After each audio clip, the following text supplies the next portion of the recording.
Warum war der Schulausflug so langweilig? Langweilig? Ich fand ihn eigentlich ziemlich cool.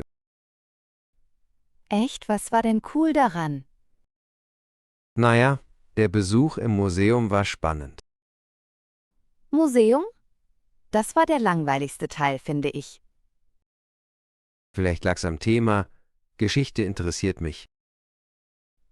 Okay, Geschichte ist nicht so meins. War sonst was gut? Der Park danach war doch super. Schöne Natur. Der Park war ganz nett, ja. Aber sonst? Das Picknick war lecker. Und die Spiele, die wir gemacht haben. Die Spiele waren okay. Aber das Wetter war mies.